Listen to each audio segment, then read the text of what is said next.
Okay, so now I'm a sim racing dad, and that means I need a sim racing dad sim rig. So I've built here what I think is possibly the ultimate sim racing dad sim rig. In any event, it's my sim rig, and I'm going to let you know all of the choices I've made. So obviously I've reviewed so much sim racing equipment. I have a lot of choice what to put on this rig. So I think you're going to find it very interesting, the decisions I've made, some things I've kind of bodged together, some unusual choices as well. Firstly, a big thanks to SimuCube, who sent me a little baby gift. Have a look at this, how cool this is. Goes with my SimuCube top as well. This video is not sponsored by SimuCube. I'm not a paid ambassador. I've never received any money from SimuCube, but they're very, very nice people. And I feel like they seem like a responsible company. And I just thought it's nice for you to know that. And you can see that they sent a lovely gift here. So we're going to start with the rig.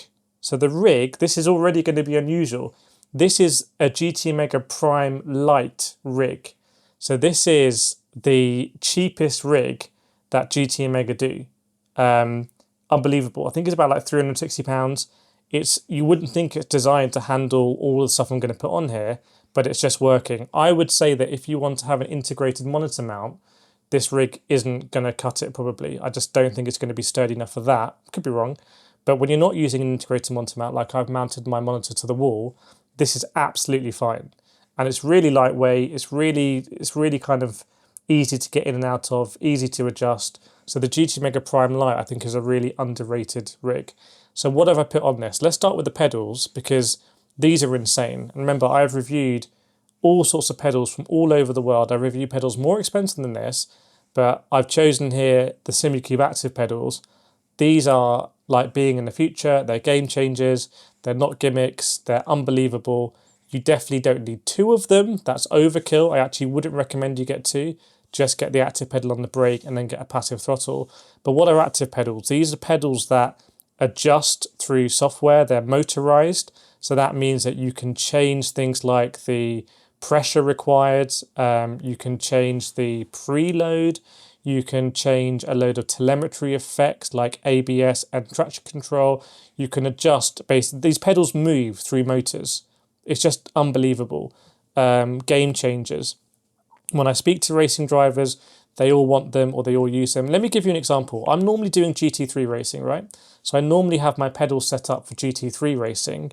However, this weekend I'm doing a 24-hour race where same race I actually raced Max Verstappen in a couple of years ago. And I'm racing an old Cadillac car, okay, in iRacing. It's a car where if you apply 60% brake pressure, it will just spin out. It's really important you don't go in the ABS. So what I've done in the SimuCube software very simply is increase the required pressure on the brake. So it's now much more difficult for me to get to 60%. And also I've turned up all of the ABS telemetry. So as soon as I start engaging the ABS, I get a vibration in the brake pedal and I know to ease back a little bit and ride that threshold. It's made me at least a second a lap faster in this very unusual combination. So SimuCube active pedals, no joke. Again, I could put anything on here. I've got the MOZA and Booster active pedal, the only other active pedal on the market in the world, and I've chosen the SimuCubes. I just think they're the best. I've put it on a GT Mega, I think it's the hybrid pedal plate, which has great adjustability. So I obviously review a lot of pedals. You can see why this pedal tray has been useful for that. It's quite easy to mount on and off. And also it allows me to adjust for different positions like GT and Formula, etc. So that's a great pedal plate as well.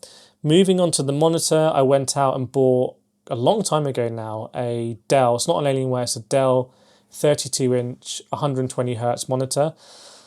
It's a really good monitor. Personally, if you have the space, I would say get a 34-inch ultra-wide. The only reason I haven't done that here is because I'm cramped into the wall, so I don't have enough space. But otherwise, get a 34-inch.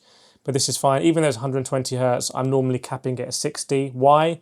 Because I make YouTube videos, and the YouTube videos only go up to 60 FPS. By the way, we're thinking about getting an OLED as well. As OLED prices come down, OLED is really good for sim racing, like at night, everything is really black, but they can get quite expensive. So in terms of the wheelbase, I've gone for the SimuCube 2 Pro here. And there's, again, a little bit of touch and feel about this. I've got a load of wheelbases around this Newton meter point, including, for example, like the new MOZA R25 Ultra.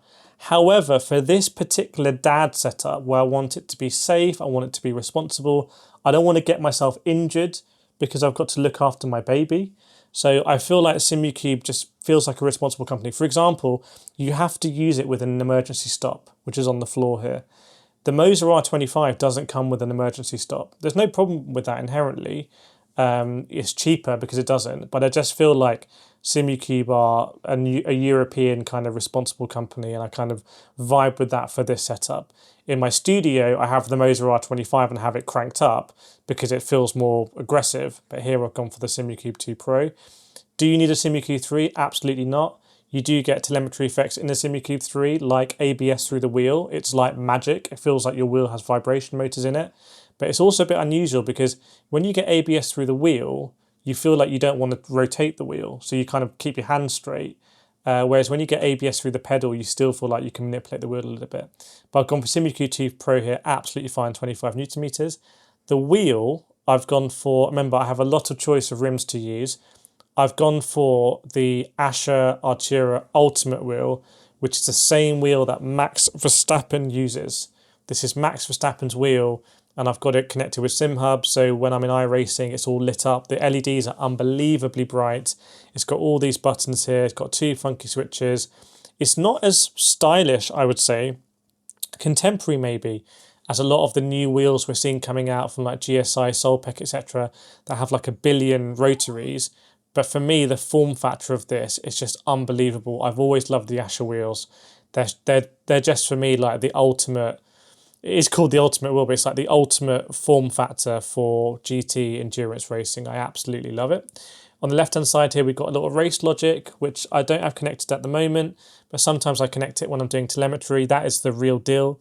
You can take that and put that in your car. In fact, I went with race logic and I did some Mazda racing in Spain, and we had race logic in the cars, and I was before I flew out, I was practicing in the sim here, and I actually was beating real world racing drivers, and people done a lot of track days and stuff like that, which was kind of crazy. So that race logic is there. We've got a little shifter handbrake here, little Logitech shifter handbrake, the RS one. Really underrated. I've only just connected it because I'm doing AC rally. I've clamped it to the side, like really bodged it in, but it does the job. It's a great product. I'm surprised it doesn't get more praise. It doubles as a sequential and a handbrake, and it's very nice at both. I really like it. We've got some Astro headphones here that I don't really rate, to be honest. They're very fussy. The software's fussy. I only do it because they work with my mixer here. I've got a Go XLR mixer, and it's all very boring YouTuber stuff, so I won't bore you with that. I also have a microphone here as well for streaming. Now, here I have a VR headset. This video is sponsored by PIMAX. And this is a PIMAX Crystal Super headset. So remember, I have a Quest 3, I've got a PSVR 2, I've got a Big Screen Beyond 2. I do use the PIMAX Crystal Super and PIMAX Crystal Lite because I feel like they're just the best form factor and the inside-out tracking combination for sim racing.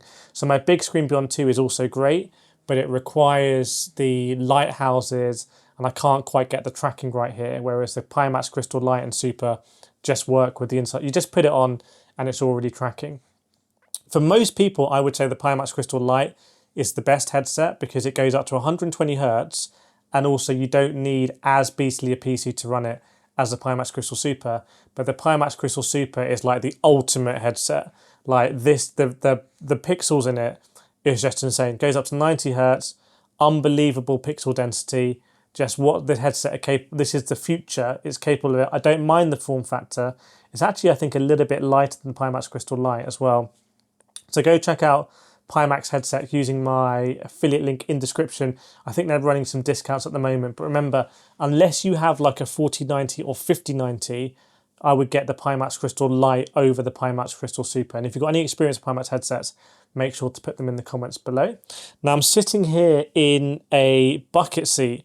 This is a really underrated upgrade. So this is the GT Mega Inertia bucket seat. I wouldn't get it in white, by the way. That's kind of more for show. I get it in a different colour. But seriously, getting a bucket seat over the normal reclining seat is huge. When you think about when you're braking in a reclining seat, you've got all this like movement going on in the seat that you don't really notice that you're having to brace for.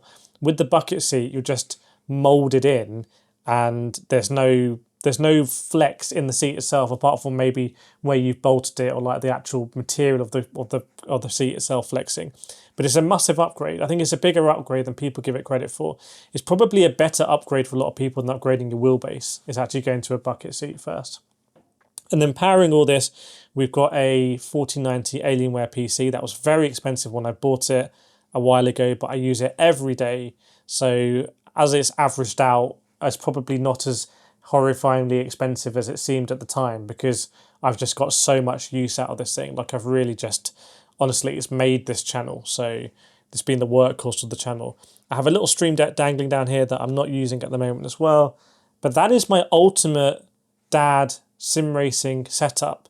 So let me know what you think in the comments. What do you like? What don't you like?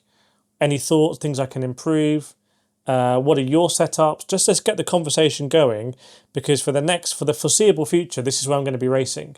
So if you're new to the channel, this is my setup. If you're an existing subscriber, when you see the videos, you'll know this is what I'm racing on. So make sure you're subscribed. Big thank you to everyone who's supporting the channel. I massively appreciate it. Another big thank you to SimUki. What a nice little touch that is. And we'll see you in the next video.